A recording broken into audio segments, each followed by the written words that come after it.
রাজকুমার হিরানির cinema মানে আমাদের কাছে এমন একটা সিনেমা যে সিনেমা বারবার দেখা যায় এবং যতবার দেখি একটা নস্টালজিক ফিল আমাদের মধ্যে হয়। সেই সব প্যারামিটারে কি ডাঙ্কি উতরাতে পারলো? হ্যালো বন্ধুরা, আমি Sudip and welcome to filmy tech. কথা বলবো ডিটেলসে ডাঙ্কি সিনেমা নিয়ে। সিনেমাটার কি কি জিনিস ভালো লাগলো, কি কি জিনিস খারাপ লাগলো, সবকিছু নিয়ে থাকবে আলোচনা।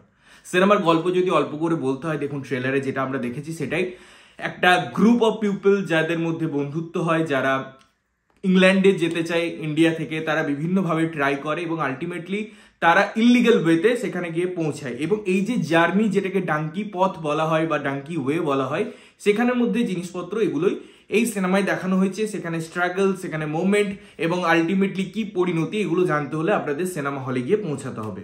এবারে দেখুন, সিনেমার ভালো মন্দ দিক হতেই পারে, কিন্তু আমাকে মনে রাখতে হবে এমন একজন পরিচালকের ভালো মন্দ নিয়ে কথা বলছি, এমন একজন অ্যাক্টরের ভালো মন্দ নিয়ে কথা বলছি যিনি বছরে 3টে সিনেমা দিচ্ছেন এবং দুটো সিনেমার আমরা হিস্ট্রি জানি। এখানে রাজকুমার হিরানির সিনেমায় এমন একটা জিনিস ট্রাই করা হয়েছে, খুব অল্প পরিসরে ফাইটের সিকোয়েন্স বলি বা একটা সোকল্ড কমার্শিয়াল একটা ফ্লেভারের কথা বলি, তো সেই সব জিনিসগুলোকে মাথায় রেখে আমাকে প্রথমে খুব খারাপভাবে বলতে হচ্ছে, কেননা আমি সত্যি খুব ডিসঅ্যাপয়েন্টেড এই সিনেমাটা দেখে। এবং আমি মনে করি এটা রাজকুমার হিরানি সব থেকে খারাপ অ্যাটেম্প্ট, সব থেকে খারাপ সিনেমা, এবং তার অনেকগুলো রিজন আছে। তবে এই সিনেমার অবশ্যই দু একটা পয়েন্ট আছে যেগুলো আমার ভালো লেগেছে। প্রথমত acting, Shahrukh Khan no doubt এই বয়সেও তিনি যে সুপারস্টার, তিনি কেন সুপারস্টার এবং শেষ সুপারস্টার, এই কথাগুলো আমরা বলি, আমার মনে হয় তাকে দেখে শেখার আছে। তিনি যতটা সাবলীল তার চরিত্রে, তিনি যতটা সাবলীল তার স্টেজিংয়ে, তিনি যতটা সাবলীল তার ক্রাফটে, সেটা অনবদ্য অসাধারণ পারফরমেন্স করেছেন দুটো জায়গাতেই। একটা আমরা বৃদ্ধ যে ক্যারেক্টারগুলো ভাবছিলাম, কারণ হালকা রিভিল করা হয়েছিল ওই রেস পোর্শনে, আমরা ভাবছিলাম হয়তো হালকা টাচ থাকবে, বাট অনেকখানি জুড়ে আছে সেই ব্যাপারটা। সেখানেও কিছু লুফলস আছে, আমি সেই ব্যাপারে আসবো, বাট তাও তার অভিনয় সত্তা, তার পারফরমেন্স, ওই যে জাজের সামনে নিজেকে যেভাবে প্রেজেন্ট করা, এই প্রত্যেকটা জিনিস আমার মনে হয় অনবদ্য। শুধুমাত্র শাহরুখ খান নয়, এখানে প্রত্যেকের অভিনয় আমার ভালো লেগেছে। ভিকি কৌশল অল্প পরিসরেও তার বেস্টটা তুলে ধরেছে। তাপসি পান্নুও আমার বেশ একটা পছন্দের অভিনেত্রী, এই কাজটার পর থেকে অবশ্যই হবেন। তো সুতরাং এর একটা পাওয়ারফুল পারফরমেন্স এই সিনেমাটার মধ্যে আছে। সেকেন্ড, এই যে জার্নি আমরা কথা বলি এই সিনেমায়, বা রাজকুমার স্যারের যে একটা এলিমেন্ট সিনেমার থাকে যে ইমোশনাল করবে আমাদের, শুধু ইমোশনাল নয়, টুইস্ট আমরা যেটা কথা বলি, যে অডিয়েন্স ভাববে একটা জিনিস হচ্ছে, তার পর মুহূর্তেই সেটাকে চেঞ্জ করে দেওয়া, এইরকম ছোটোখাটো টুইস্ট, বা কখনো সেটা বৃহৎ পরিসরে এই সিনেমার মধ্যে আছে। লাস্টেও একটা ট্রাকের ব্যাপার থাকবে, সেই জায়গাটাই যেভাবে ডিজাইন করেছে, সেখানে যেভাবে স্মাইলিটা এঁকে দেওয়া হয়, এবং তারপরে ওখানে যে টুইস্টগুলো আনা হয়েছে, একটা টুইস্ট না, 2-3টে টুইস্ট, এবং কোনোটাই আমি বলবো প্রেডিক্টেবল নয়। অডিয়েন্স হিসেবে আমার কাছে আমার মনে হচ্ছিল এটা হবে, বাট আলটিমেটলি অন্য হচ্ছে। তো এই জিনিসগুলো আছে। এবং ইমোশন যে জায়গায় বলছিলাম, ওই একটা জায়গা থাকবে যেখানে মনে হবে হাসছি তাও অজান্তে চোখে জল পড়ছে, যেরকম আমরা 3 ইডিয়টস, মুন্না ভাই এই ধরনের সিনেমায় দেখে থাকি, যে ইমোশনটাকে তিনি তার থ্রুআউট সিনেমার মধ্যে রাখেন, সেটা আমার ব্যাপক লেগেছে। এই সিনেমাটাও সেটা আছে। বাট এই সিনেমাটা যে জন্য ওয়ার্ক করে না, আর কোনো কিছু কারণেই, গানগুলো ভালো, সেগুলো প্লেসমেন্টও ভালো, সেগুলো নিয়ে আমি যাচ্ছি না। সেরকম সিনেমাটোগ্রাফি ভালো করা হয়েছে। একটা জায়গা আছে এয়ারপোর্টে যেখানে পুরো 360 অ্যাঙ্গেলে পুরো ইমোশনালি জিনিসটা ঘোরে।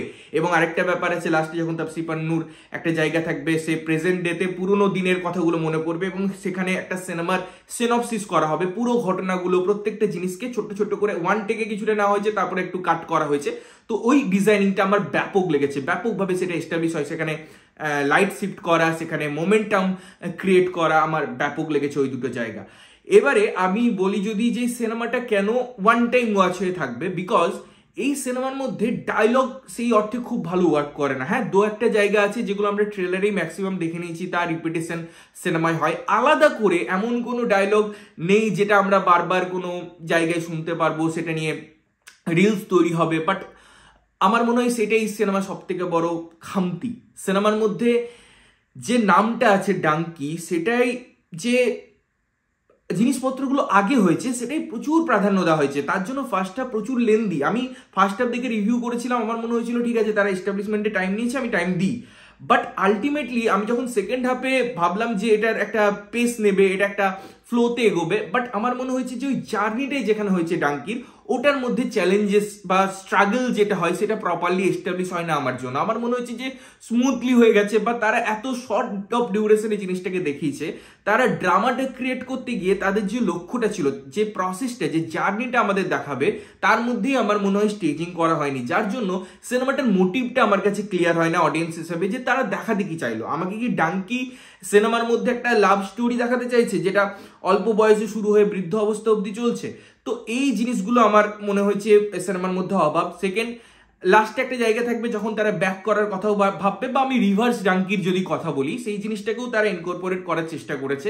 তো সেখানেও মোটিভ ক্লিয়ার হয় না, জাস্ট একটা ফোর্সফুলি ড্রামা ক্রিয়েট করছেন বলে মনে হয়, এবং লাস্টের এন্ডিংটাও মনে হয় যে হুট করে হয়ে গেল। সিনেমাটার যে এত বড় ডিউরেশন, 2 ঘন্টা 50 মিনিটের সিনেমার মধ্যে ওই বিল্ড আপটা নেই। আমি বোঝাতে পারলাম যে একটা ঘটনা, আমি ফর এক্সাম্পল 3 ইডিয়টস এর যদি এক্সাম্পল দিই, বা মুন্না ভাই এমবিবিএস এর যদি আমি এক্সাম্পল দিই, সেখানে দেখবেন একটা ঘটনা আছে, সেই ঘটনার পরিপ্রেক্ষিতে একটা ঘটনা আছে, একটা ঘটনাকে ইউজ করা হয় এবং তার ইর্দ গির্দ চরিত্রগুলো ঘুরতে থাকে, চরিত্রগুলোর ইম্পর্টেন্ট একটা জায়গা পায়। বাট এখানে একটা জিনিসকে ফোকাস করা হচ্ছে এবং খুব ক্লিয়ার যে আমাকে এন্ডিংটা নিয়ে যেতে হবে, তার জন্য আমি জার্নি ক্রিয়েট করছি। এবং এখানেই মুশকিল হয়ে গেছে সিনেমাটাই, যে সিনেমাটার মধ্যবর্তী যে এলিমেন্টগুলো আছে সেগুলো প্রপারলি এস্টাবলিশ হয় না, এবং অন্যান্য ক্যারেক্টার যেমন হিরানি স্যারের সিনেমায় ইম্পর্টেন্সই পাই, সেক্ষেত্রে এই ক্যারেক্টারগুলোর রোল আছে বাট সেই অর্থে হয়নি, তারা সাপোর্টিংই মনে হয়েছে। ভিকি কৌশলকে তাও অল্প পরিসর একটু জায়গা বা তার স্টোরিটা এস্টাবলিশ করা গেলেও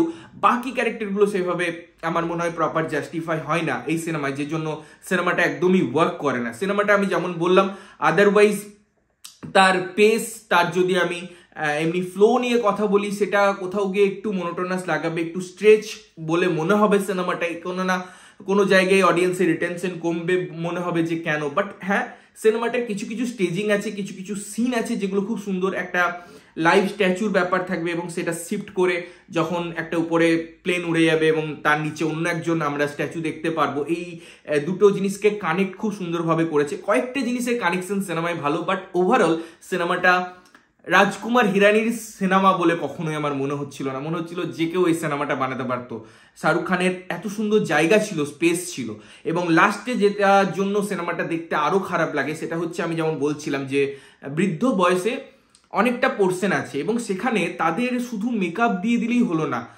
আমাকে একটা ক্যারেক্টারে যখন 25 বছর পরের ঘটনা দেখাচ্ছি, তাদের হাব ভাব চালচলন সেগুলোর মধ্যেও আমাকে ক্যারেক্টারিস্টিক অনুযায়ী চেঞ্জ করতে হবে, যেটা এই সিনেমায় একদম এস্টাবলিশ হয় না। মনে হচ্ছিল যে তারা যে বয়সে আগে ছেড়েছে সেই বয়সেই তারা অভিনয় করছে, শুধুমাত্র মেকআপ গেট আপ চেঞ্জ করে দেওয়া হয়েছে। এবং এটা আমি বললাম, এটা অন্য কোনো ডিরেক্টর হলে পরে আমি তাও কনসিডার করতাম, বাট রাজকুমার হিরানি যেখানে এত পারফেকশনের সাথে কাজ করেন, সেখানে এটা একদমই মেনে নেওয়া যাচ্ছে না। তো এই ছিল আমার মতামত ওভারঅল ডাঙ্কি নিয়ে। তোমাদের কেমন লেগেছে ডাঙ্কি অবশ্যই কমেন্ট করে জানিও। ততক্ষণের জন্য ভালো থাকবে, সুস্থ থাকবে এবং সবসময় ভালো জিনিস দেখবে। চ্যানেল যদি প্রথমবার দেখছো, লাইক কমেন্ট শেয়ার করতে হবে, সাবস্ক্রাইব করতে হবে যাতে প্রত্যেকটা নোটিফিকেশন তোমাদের কাছে পৌঁছায়। ততক্ষণের জন্য টাটা।